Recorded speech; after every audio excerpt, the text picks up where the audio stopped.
నమస్తే welcome to news express నేను కవిత. Update చూద్దాం. ఏపీలో పోలీసుల కార్డన్ సెర్చ్ ఆపరేషన్ కొనసాగుతుంది. ఎన్నికల కౌంటింగ్ సమయం దగ్గర పడటంతో ముమ్మరంగా తనిఖీలు చేస్తున్నారు. పోలింగ్ తర్వాత అల్లర్లలో పాల్గొన్న వారిపై దృష్టి సారించారు. ఎన్నికల ఫలితాల రోజు ఎలాంటి విధ్వంసం జరగకుండా భద్రతా చర్యలు ముమ్మరం చేశారు. అనంతపురం జిల్లా తాడిపత్రిలో హెడ్ కానిస్టేబుల్తో పాటు 6 కానిస్టేబుళ్లపై వేటు పడింది. ఎన్నికల తర్వాత జరిగిన అల్లర్లలో బాధ్యతారాహిత్యంగా వ్యవహరించారని హెడ్ కానిస్టేబుల్ను సస్పెండ్ చేశారు జిల్లా ఎస్పీ గౌతమ్ షాలి. 6 కానిస్టేబుళ్లను బదిలీ చేశారు. మాచర్లలో టీడీపీ దాష్టీకానికి రుజువుగా నిలిచే వీడియోలు ఒక్కొక్కటిగా వెలుగులోకి వస్తున్నాయి. పోలింగ్ రోజున మాచర్లలో జనంపై దాడి చేసి రిగ్గింగ్కు పాల్పడింది టీడీపీ. కళ్లెదుటే టీడీపీ నాయకులు, వర్గీయులు తీవ్ర స్థాయిలో రెచ్చిపోతున్న ఎన్నికల అధికారులు ప్రేక్షక పాత్ర వహించారు. టీడీపీ నాయకులతో పోలీసులు కూడా కుమ్మక్కయ్యారన్న ఆరోపణలకు బలాన్నిస్తున్నాయి. పోలింగ్ రోజున మాచర్ల నియోజకవర్గంలోని పలు గ్రామాల్లో కర్రలు, మారణాయుధాలతో హల్చల్ చేశారు టీడీపీ గుండాలు.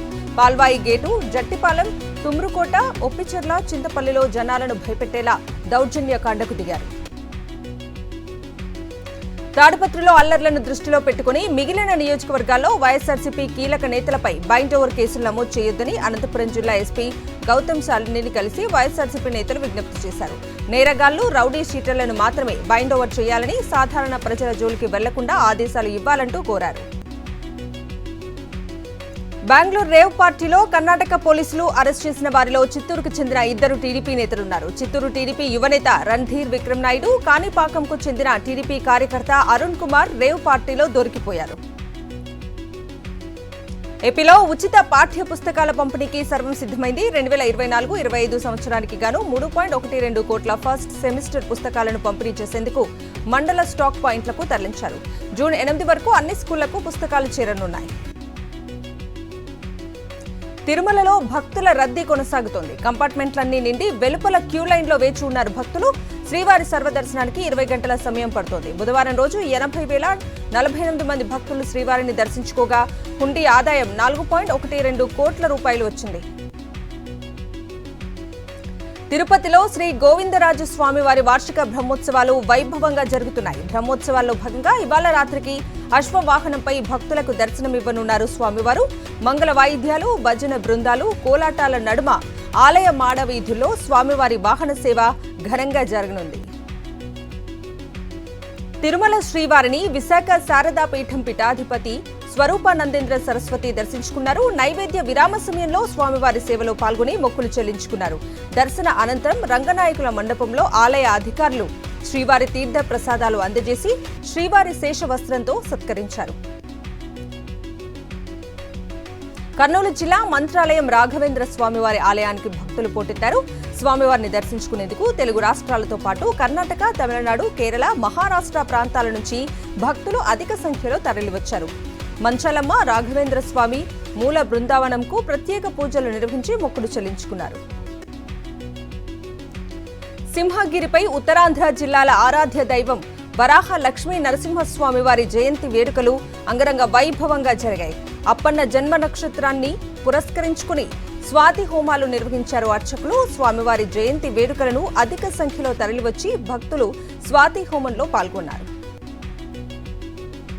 కాళేశ్వరం ప్రాజెక్టును CWPRS శాస్త్రవేత్తల బృందం సందర్శిస్తోంది. బుధవారం రోజు మేడిగడ్డ, అన్నారం బ్యారేజీలను సందర్శించిన శాస్త్రవేత్తలు ఇవాళ సుందిళ్ల బ్యారేజ్ను పరిశీలించనున్నారు. బ్యారేజీల్లో లోపాలపై అధ్యయనం చేయనున్నారు.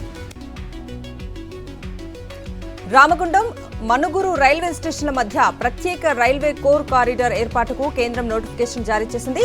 ఇందుకోసం భూసేకరణ చేపట్టాలని ఆదేశించింది. సింగరేణి గనులు విస్తరించిన ప్రాంతాల్ని కలుపుతూ నిర్మించే ఈ ప్రాజెక్టు అంచనా వ్యయం 2.911 కోట్ల రూపాయలుగా ఉంది.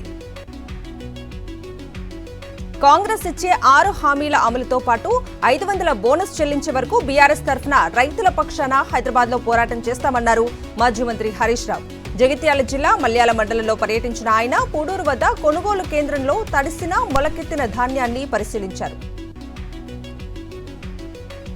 భూ కబ్జాలపై మాజీ మంత్రి మల్లారెడ్డి మరోసారి స్పందించారు. కబ్జా అంటున్న ల్యాండ్ మిలిటరీ ఆధీనంలో ఉందని, అలాంటి భూమిని మరో వర్గం ఎలా స్వాధీనం చేసుకుంటారని ప్రశ్నించారు.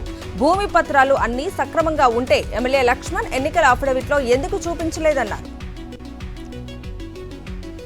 తొలకరి చినుకులతో విత్తనాల కోసం వ్యవసాయ కార్యాలయంకు రైతన్నలు క్యూ కట్టారు. రంగారెడ్డి జిల్లా శంకర్పల్లిలో జనుము విత్తనాల కోసం ఉదయం 5 గంటల నుంచే వ్యవసాయ కార్యాలయం దగ్గర రైతులు బారులు తీరారు.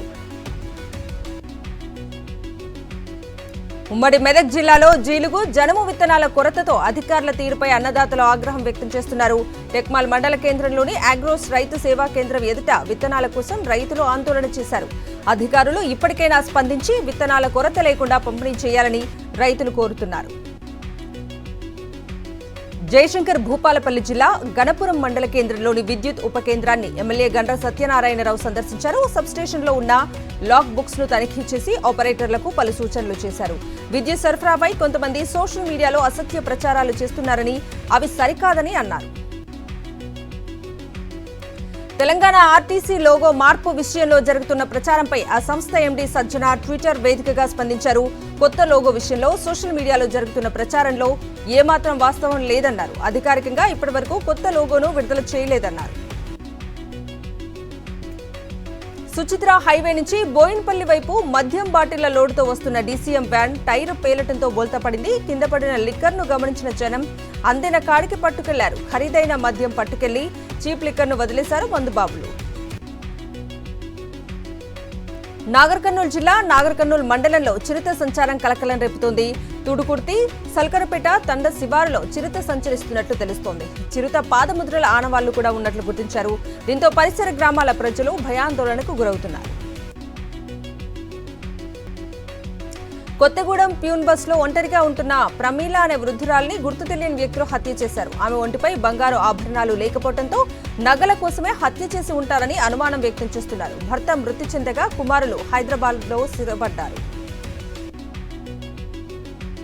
కులాంతర వివాహం చేసుకున్న తిరుపతి జిల్లా తలారివారిపల్లెకు చెందిన మురళీ పాకాల రైలు పట్టాలపై శవమై కనిపించాడు. శనివారం యువతిని ఆమె కుటుంబ సభ్యులు తీసుకెళ్లగా ఆదివారం నుంచి మురళి కనిపించకుండా పోయాడు. యువతి కుటుంబ సభ్యులే హత్య చేశారని యువకుడి బంధువులు ఆరోపిస్తున్నారు. నెల్లూరు జిల్లా దుత్తలూరు సమీపంలో రోడ్డు ప్రమాదం జరిగింది. దుత్తలూరు నుంచి నందిపాడుకు వెళ్తున్న లారీ అదుపు తప్పి ఎదురుగా వస్తున్న కారును ఢీకొట్టింది. ఈ ప్రమాదంలో కారు డ్రైవర్ మృతి చెందగా మరో 4గురికి తీవ్ర గాయాలయ్యాయి. బాధితులను ఆసుపత్రికి తరలించి కేసు దర్యాప్తు చేపట్టారు పోలీసులు. విజయనగరం జిల్లా బొండపల్లి సమీపంలో రోడ్డు ప్రమాదం జరిగింది. జాతీయ రహదారిపై అదుపు తప్పి కెమికల్ ట్యాంకర్ లారీ బోల్తా పడింది. ఈ ఘటనలో ఎవరికీ ఎలాంటి ప్రాణ నష్టం జరగకపోవడంతో పెను ప్రమాదం తప్పింది. విజయనగరం నుంచి రాయగఢ్కు వెళ్తుండగా ఘటన జరిగినట్లు తెలుస్తోంది. విశాఖ ఎన్ఏడి ఫ్లైఓవర్ పై పేపర్ బండిల్స్ లోడుతో వెళ్తున్న లారీ బోల్తా పడింది. ఒడిశా నుంచి విశాఖకు వెళ్తున్న లారీ ఫ్లైఓవర్ పై అదుపు తప్పి బోల్తా కొట్టింది. ఈ ప్రమాదంలో లారీ డ్రైవర్ కు గాయాలవడంతో ఆసుపత్రికి తరలించారు. లారీలోని పేపర్ బండిల్స్ ను క్రెయిన్ సాయంతో వేరే లారీలోకి షిఫ్ట్ చేశారు పోలీసులు.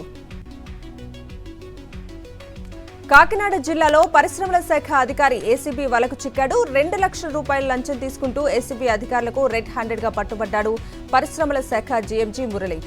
ఒక ఐస్ ఫ్యాక్టరీ యజమాని నుంచి పరిశ్రమ సబ్సిడీ విడుదల కోసం 2 లక్షల లంచం కోరినట్లు తెలుస్తోంది. జమ్మూ అండ్ కాశ్మీర్లోని రాజౌరి లోక్సభ ఎన్నికల కోసం అధికారులు ఏర్పాట్లు పూర్తి చేశారు. ఎల్లుండి జరిగే 6వ దశ పోలింగ్లో ఎలాంటి అవాంఛనీయ ఘటనలు జరగకుండా గట్టి బందోబస్తును నిర్వహిస్తున్నారు. ఢిల్లీలోని రోహిణిలో M2K మాల్లో భారీ అగ్ని ప్రమాదం సంభవించింది. గత రాత్రి 9 గంటలకు మాల్లో ఒక్కసారిగా మంటలు చెలరేగినట్లు తెలుస్తోంది. సమాచారం అందుకున్న ఫైర్ సిబ్బంది ఘటనా స్థలానికి చేరుకుని మంటలను అదుపు చేశారు. ఈ ప్రమాదంలో ఒక మహిళకు స్వల్ప గాయాలవడంతో ఆసుపత్రికి తరలించారు.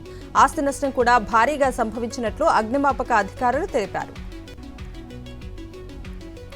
లక్నో జూలాజికల్ పార్క్ లో జంతువులను వేడి గాలుల నుంచి రక్షించేందుకు ప్రత్యేక చర్యలు చేపట్టారు. జూలో కూలర్లు, స్ప్రింక్లర్లను ఏర్పాటు చేసి వాతావరణాన్ని చల్లబరుస్తున్నారు. బుద్ధుని 2568వ జయంతి సందర్భంగా బీహార్లోని గయాలో భారీ ఊరేగింపు నిర్వహించారు. బోధ్ గయాలో జరిగిన పెద్ద ఊరేగింపులో దేశం నుంచే కాకుండా విదేశాల నుంచి భక్తులు పాల్గొన్నారు. ముంబైలోని నేవీ స్కూల్లో 12వ తరగతి చదువుతున్న కామ్య కార్తికేయన్, ఆమె తండ్రి నేవీ అధికారి కార్తికేయన్ అరుదైన రికార్డు నెలకొల్పారు. ఎవరెస్ట్ శిఖరాన్ని అధిరోహించిన తండ్రి కూతురుగా రికార్డులోకి ఎక్కారు. పాలస్తీనా విషయంలో నార్వే, ఐర్లాండ్, స్పెయిన్ చారిత్రాత్మక నిర్ణయం తీసుకున్నాయి. స్వతంత్ర పాలస్తీనా దేశాన్ని తాము గుర్తిస్తున్నామని ప్రకటించాయి. ఈ నెల 28న ఈ విషయాన్ని అధికారికంగా ప్రకటించబోతున్నాయి. నార్వే, ఐర్లాండ్, స్పెయిన్ దేశాల తాజా ప్రకటనను పాలస్తీనియన్లు స్వాగతించారు. అమెరికాలో మరోసారి కాల్పుల కలకలం రేగింది. పెన్సిల్వేనియాలో దుండగులు కాల్పులు జరిపారు. ఈ ప్రమాదంలో 2 మృతి చెందగా మరో 3కి తీవ్ర గాయాలయ్యాయి. ఒక అనుమానితుడిని యుఎస్ పోలీసులు అదుపులోకి తీసుకుని విచారిస్తున్నారు. శాన్ డియాగో విమానాశ్రయం సిబ్బంది తీరు వివాదాస్పదమైంది. గోల్ఫ్ జట్టు లగేజ్ ను ఇష్టమొచ్చినట్లు పడేయటాన్ని టీం సభ్యులు వీడియో తీశారు. మా లగేజ్ ను ఇంత బాగా చూసుకున్నందుకు ధన్యవాదాలంటూ గోల్ఫ్ జట్టు వెటకారంగా పెట్టిన వీడియో వైరల్ అవుతోంది. ఉత్కంఠభరితంగా సాగిన ఎలిమినేటర్ మ్యాచ్ లో రాజస్థాన్ విజయం సాధించింది. 4 వికెట్ల తేడాతో బెంగళూరుపై గెలుపొందింది. ముందుగా బ్యాటింగ్ చేసిన బెంగళూరు నిర్ణీత ఓవర్లలో 8 వికెట్ల నష్టానికి 172 పరుగులు చేసింది.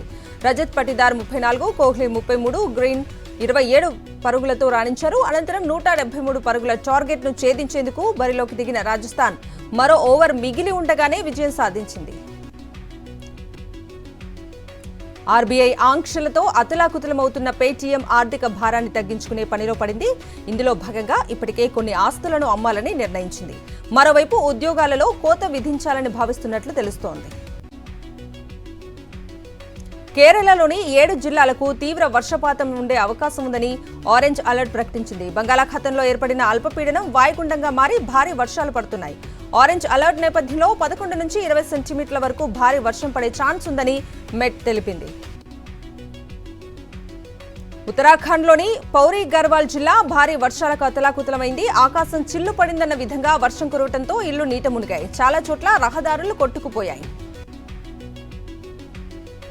బంగాళాఖాతంలో అల్పపీడనం కొనసాగుతోంది. నైరుతి బంగాళాఖాతంలో ఏర్పడిన అల్పపీడనం కేంద్రీకృతమై రేపు వాయుగుండంగా మారే అవకాశం ఉంది. అల్పపీడనానికి అనుబంధంగా ఉపరితల ఆవర్తనం కూడా కొనసాగుతోంది.